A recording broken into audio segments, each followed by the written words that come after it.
and as you can see, it's nice and sunny and warm and not windy at all.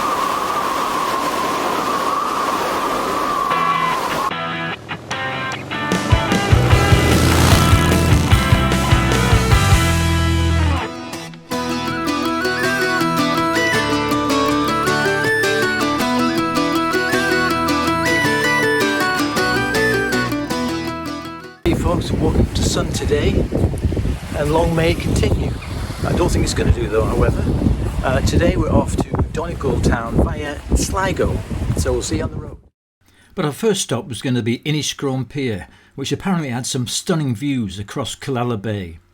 And then we're going to head off to Sligo and take a look at Sligo Abbey before our final destination, a Farmleigh guest house in Donegal.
Ballina is County Mayo's largest town, and if you're into fishing, this is the place to be. Apparently it's known as the salmon capital of Ireland. As you see, but all this crazy right, I'm looking for the brakes. Come join me in the search, I think that's what it takes. Oh, we're racing to a red light. It's right there before our eyes, somehow hidden in plain sight. And we're all racing to a red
Well, the description was right. They are magnificent views across Killala Bay.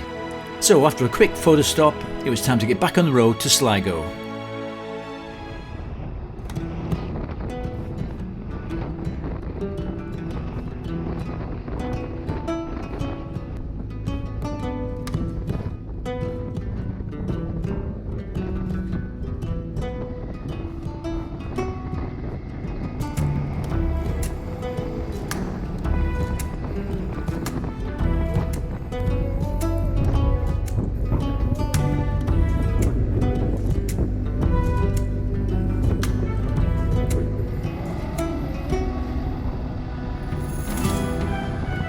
The little town of Eastkey is not only a Wild Atlantic Way discovery point, but also an internationally renowned surfing destination. It's something to do with the Wild Atlantic storms that funnel massive swells into Sligo Bay.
The town of Sligo is known for its medieval abbey, its literary heritage and its links to Bram Stoker's Dracula. Bram Stoker's mother was born in Sligo and lived through the terrible cholera epidemic in 1832, and it's said that her stories about it inspired him to write Dracula. But right now, we're going to check out the medieval abbey.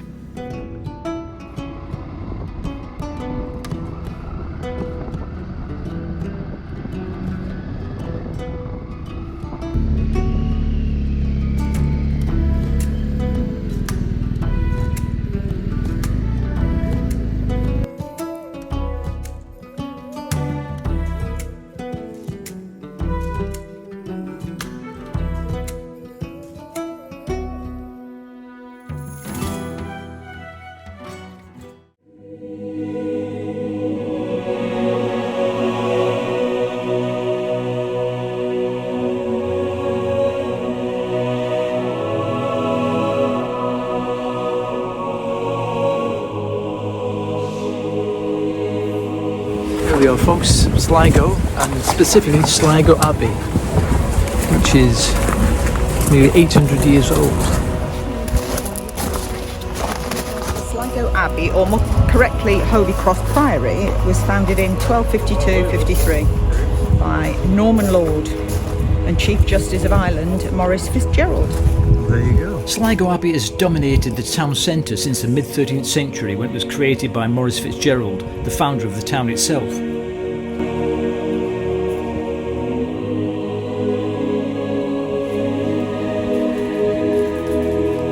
Like the body of James somebody who died. The mystery of why this information was removed will be revealed shortly. The abbey was partially destroyed by a fire in 1414, and then suffered further destruction in the rebellion of 1641. According to the legend, worshippers salvaged the abbey's silver bell at the time and threw it into Loch Gill. You can hear it peal even now, apparently, provided that is, that you are wholly free from sin. And despite the ravages of history, the abbey contains a great wealth of carvings, including Gothic and Renaissance tomb sculpture, a well-preserved cloister and a sculptured 15th century high altar, the only such altar to survive in an Irish monastic church. The story that we have here is that his mother had an affair while her husband was away working in the colonies in the early 1800s. The child was born of the affair, was raised in secret, died in his early 20s, and the mother commissioned a fairly elaborate gravestone for him. When her husband discovered what had happened, he Erase the name. hired a mason to erase the details because it's been professionally erased. And then the sting in the tail, and this is why this is my favourite version, is he refused to pay the mason. So the mason went around the town and slandered him. Told everybody what had happened. How about that? So that was Sligo Abbey, 800 years of religious history. But we were now well overdue for a coffee stop, so we decided we'd get out of Sligo and find some place on the road.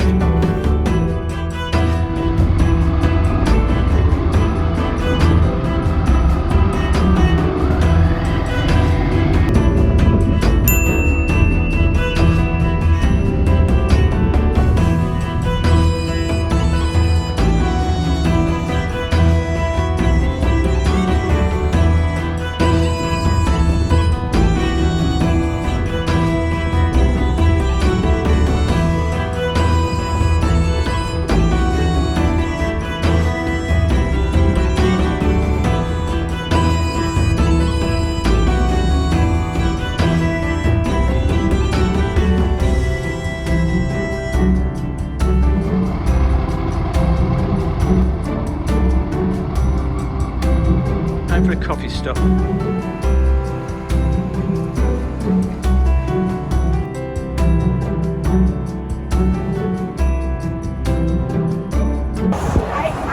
The stop's here for a coffee, but don't like the look of those clouds. And sure enough, moments later, a massive storm blew through, forcing us to shelter until it had passed over. As soon as it stopped raining, we jumped on the bikes and hoped to get to Donegal while it was relatively dry.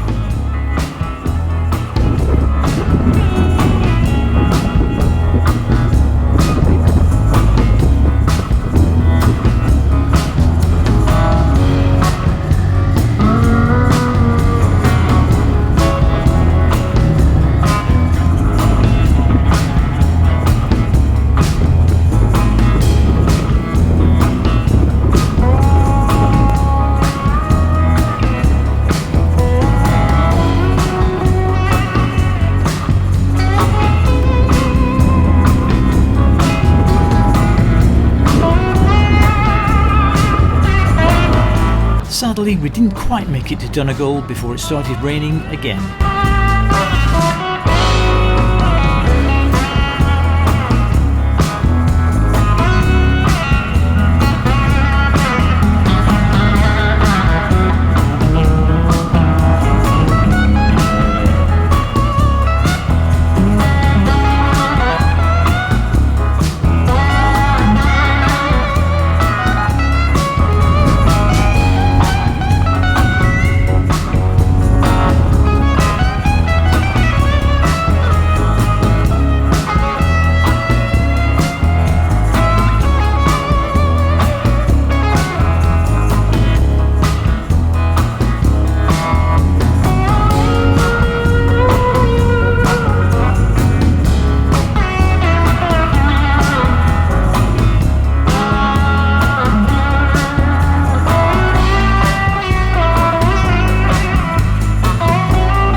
B&B called the Farmleigh guest house, so let's go and check it. So here we have it, room 5.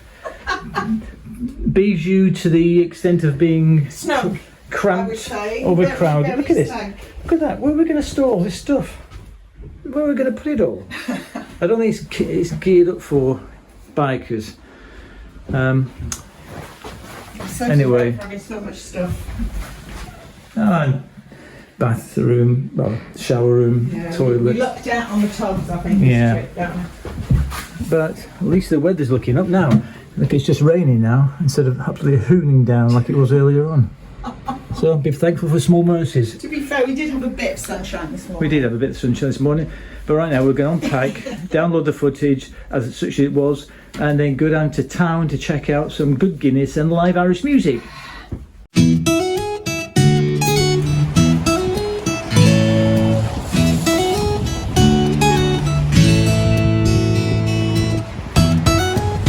that time again, folks. Here we are in gloriously sunny Donegal.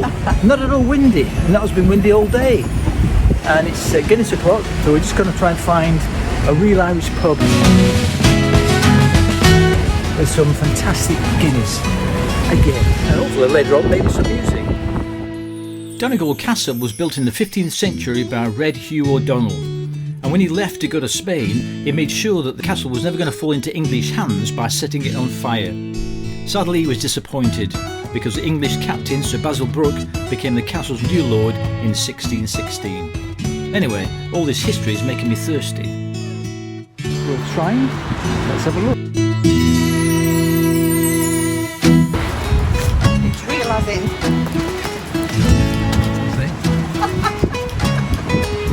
Thank you.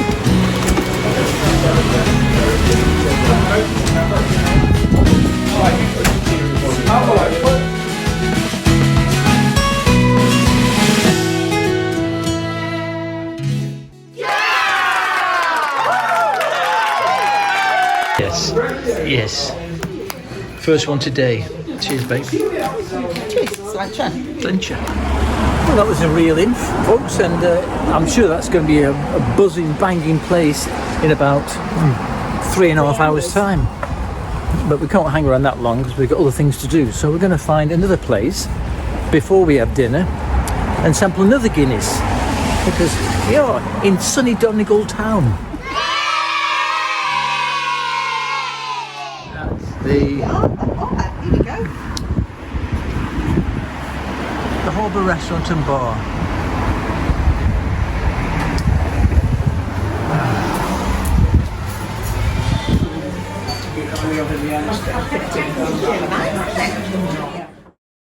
And seafood Are we getting predictable? Is this seafood chowder? yeah, Well, it's absolutely. two- Another one. Curry bowl. Yeah, it's a curry bowl, and you can have it with rice or fries, and I went for fries. Yeah. What about you? Sirloin steak. These are chips. Let's give it a go. So that was a very nice meal at the Harbour Bay restaurant. That was a great meal. And as you can see, it's nice and sunny and warm and not windy at all. We're going to go for a nightcap at McCafferty's. the Cafete's bar. Apparently there's live music on. Yeah, another Guinness maybe. It's on before 10 o'clock when we're asleep.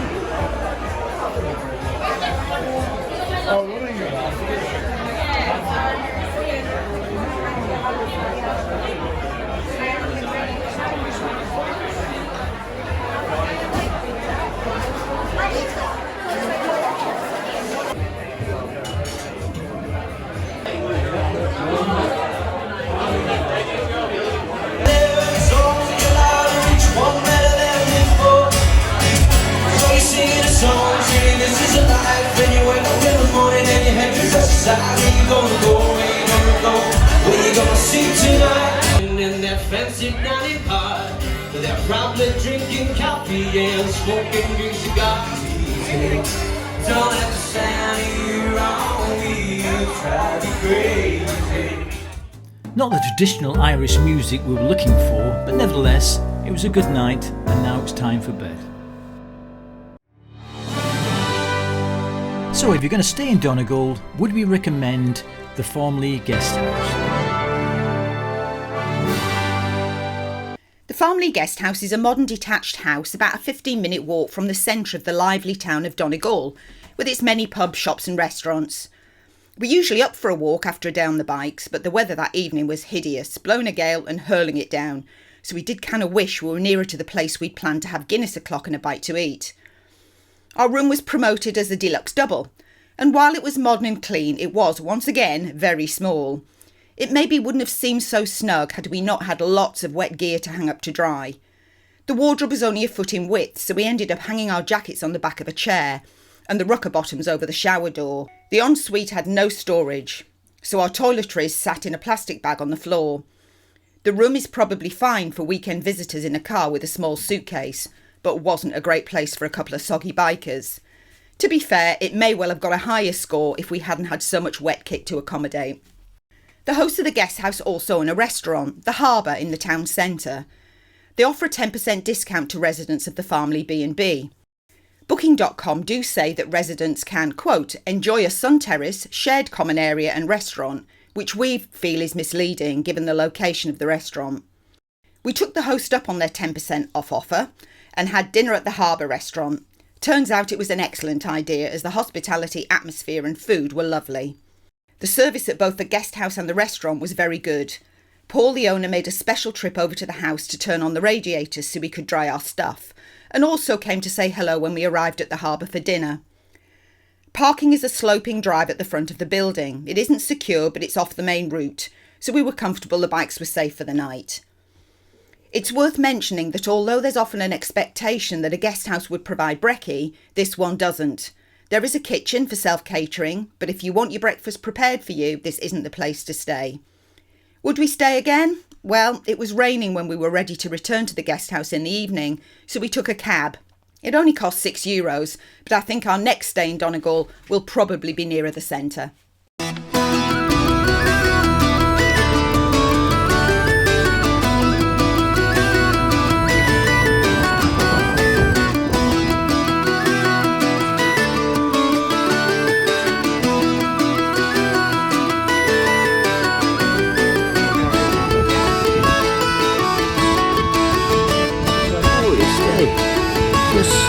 Sun you've had for a long